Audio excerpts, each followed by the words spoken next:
Binahari ng ilang bahagi ng Metro Manila matapos makaranas ng malakas na ulan kagabi hanggang kaninang madaling araw.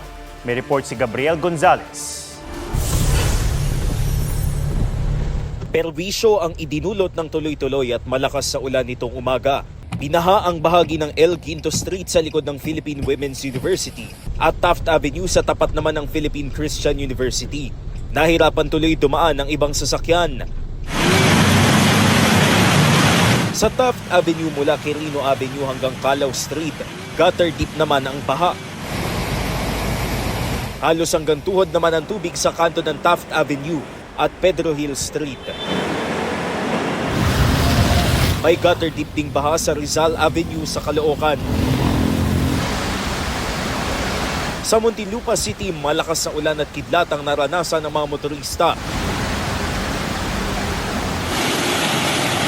Kagabi, pahirapan ang pag-uwi ng mga motorista na naabutan ng baha sa Espanya Boulevard sa Maynila. Ang ilang motor, kinailangan ng itulak. Gabriel Gonzalez, GMA News.